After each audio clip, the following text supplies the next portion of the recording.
De volta com o cenário político nesta sexta-feira. Estamos recebendo aqui Leonardo Rego, que é o vice-presidente estadual do partido União Brasil. Estamos falando sobre eleições 2022 e você, claro, pode participar aqui do nosso programa através destes contatos que aparecem aqui no canto da tela. Tem o nosso Instagram, você também participa através do Twitter e também no nosso WhatsApp 98802-8979. Vamos falar sobre eleições 2022.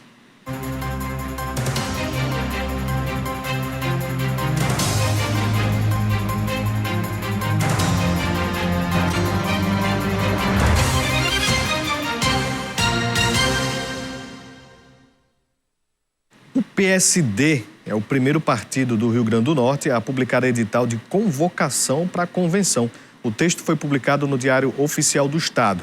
Os membros do Diretório Estadual farão a convenção homologatória de candidatos às eleições de 2022 na sexta-feira, dia 22. Mas persiste uma indefinição interna quanto à aliança com outros partidos para a eleição de governador e senador da República, que está sendo discutida junto aos diretórios municipais. O presidente estadual do partido, o deputado estadual Jacó Jacome, disse que a convenção será precedida por uma plenária onde irão definir o apoio político na majoritária, o qual confirmou ainda que o lançamento do partido vai acontecer durante a convenção. Vão lançar os 9 candidatos a deputado federal e os 25 candidatos a deputado estadual. E uma outra informação, os juízes eleitorais do estado não podem mais tirar férias entre agosto e o dia 31 de outubro deste ano. O motivo, claro, são as eleições deste ano. A resolução foi aprovada na plenária do TRE e foi publicada hoje. A norma também proíbe a concessão de licenças e os afastamentos dos juízes. A discussão sobre o tema teve início na sessão do dia 28 de junho, quando o desembargador Cláudio Santos, corregedor eleitoral, propôs a resolução em virtude do acréscimo das demandas neste período. Está aí, então, a Justiça Eleitoral, o Tribunal Regional Eleitoral, direcionando esforços para que a eleição possa acontecer da melhor forma possível. E, claro, tirar férias durante o momento principal da Justiça Eleitoral realmente tiraria ali, né, a possibilidade de andar mais rápido a Justiça, que por vezes costuma ser lenta. A Justiça Eleitoral é até um pouco mais célere em alguns momentos. Na eleição precisa ser rápida, né? Então tá aí, nada de férias aí para os juízes eleitorais. Vamos seguir a nossa conversa aqui com Leonardo Rego sobre convenção. União Brasil já definiu data da convenção para homologar as candidaturas? 23 de julho, sábado. Sábado, 23 de julho. Outros partidos, inclusive eu falei agora do PSD, né, que publicou no Diário Oficial, mas outros partidos já confirmaram datas. Agora, 23 de julho, como é que vai ser? Onde é que vai ser a convenção? Essa informação ela não foi passada de maneira oficial ainda para todos os filiados, mas a informação inicial que eu absorvi do próprio Diretório Estadual poderá ser no Palácio dos Esportes, na capital. Dentro desta conjuntura, a União do Brasil já definiu o apoio à majoritária, porque estava numa indefinição ainda, né? Recentemente, há cerca de 30 dias, o ex-senador Zé Agripino, que preside o partido no contexto estadual, reuniu os 9 pré-candidatos a deputado federal e deu a seguinte orientação, que, na minha opinião, foi bastante sensata. Orientou que todos os pré-candidatos estreitassem o diálogo com aqueles que estão disputando a eleição majoritária, para que pudéssemos assimilar o pensamento de cada um sobre o futuro do Rio Grande do Norte, quais as propostas, o pensamento efetivo que existe para o fortalecimento do nosso estado no futuro. E, além disso, também identificar possíveis parcerias que pudessem fortalecer cada vez mais o projeto do nosso partido no âmbito proporcional. Nas próximas semanas, já que se avizinha o prazo das convenções, haverá uma nova reunião para que o comando do partido assimile essa deliberação que foi feita nas conversações entre os membros da nossa nominata como candidatos no âmbito majoritário, para que se possa tomar uma decisão a título de coligação no âmbito majoritário. O nosso partido, repito o que disse no início, tem um grande diferencial, que é exatamente a sua representatividade, assentos na Câmara Federal. E isso gera, sem dúvida nenhuma, uma potencialização no tempo de raio de TV para qualquer projeto do âmbito majoritário. Qual é a sua opinião sobre essa aliança? majoritária? Eu, particularmente, apenas por questão de coerência política, jamais por radicalismo, eu não tenho o menor ambiente de convergência com o projeto político conduzido pela atual governadora do Estado. Eu vou dar um exemplo: o deputado Getúlio exerce um papel de oposição na Assembleia Legislativa. Então, na minha opinião, seria contraditório esquecermos toda essa nossa tradição de previsibilidade política, que ele foi eleito deputado por 10 mandatos, em 7 desses 10 mandatos ele cumpriu fielmente o recado das urnas, exercendo o papel de opositor. E em 3 oportunidades foi líder dos 3 governos quando foi eleito para ser situação. Então, isso é uma bandeira que a gente carrega na coerência, que eu acho que é muito importante do ponto de vista de segurança da sociedade, da nossa atuação política. É evidente que nem todas as opiniões desse colegiado são convergentes, mas no final eu acredito que o sentimento da maioria do partido prevalecerá. Isso não significa dizer que eventualmente o partido não venha respeitar uma posição isolada, que não seja de convergência com o sentimento da maioria e a decisão central do nosso partido. Cada vez mais, quando se fala de eleições gerais, Câmara Federal, Assembleia Legislativa, se tem a confirmação do eleitor de que é preciso a disseminação, o espalhamento dos representantes pelo Estado. Porque muito do que se vê é o representante da capital, o representante de Mossoró, e o interior do Estado fica vagando em busca de representantes.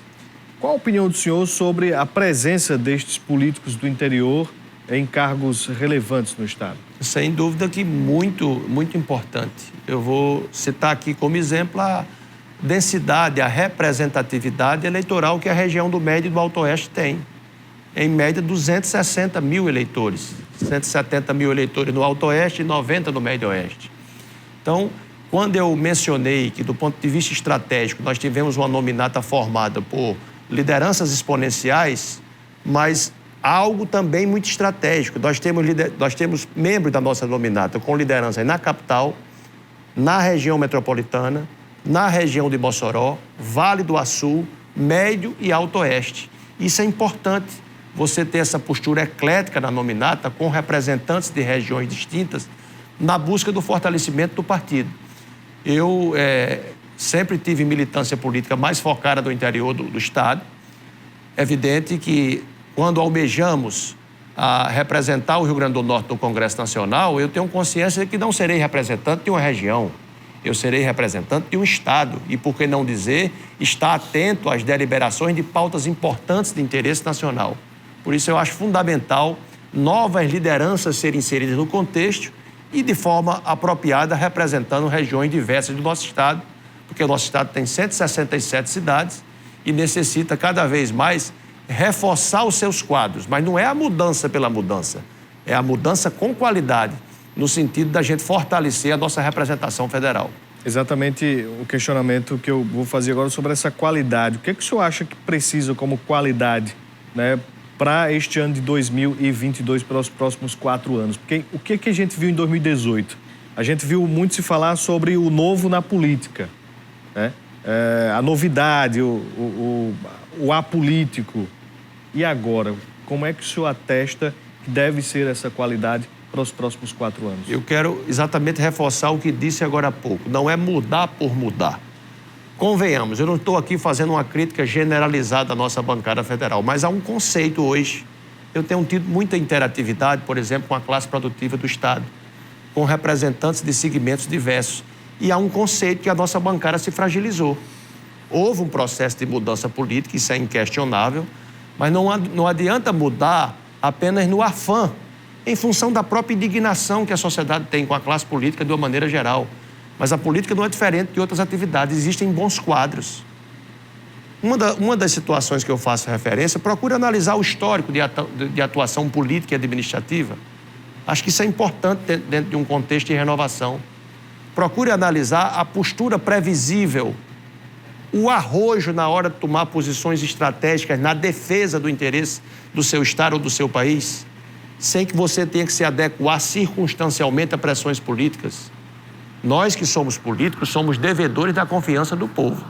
Eu, por exemplo, não quero ter o mandato de deputado federal transformando uma campanha eleitoral em um leilão. Eu quero ser deputado federal para dever ao povo do Rio Grande do Norte através da confiança que ele venha depositar. Eu, particularmente, já tive uma experiência exitosa à frente de uma cidade estratégica por 12 anos. Mudamos o conceito da cidade. A cidade passou a ser o terceiro maior polo universitário do estado, passou a ter uma infraestrutura adequada, a ser uma cidade prestadora de serviços na área da saúde para diversos municípios da região.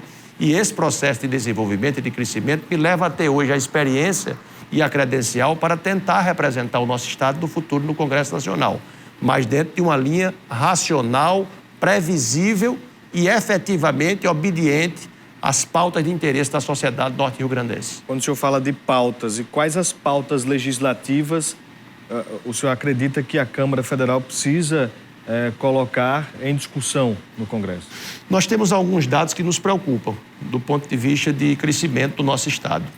Mediante a configuração que em 2021 foi o ano recorde de arrecadação tributária do nosso estado e a União idem, e iniciado 2022, mês após mês, com a reabertura da economia nacional, tanto a União como os estados têm batido recorde de arrecadação. A prova disso é a estabilidade hoje. Acabou a tese de prefeitura ou estado atrasar a folha de pessoal, porque houve um incremento muito significativo dos repasses federais e das arrecadações próprias.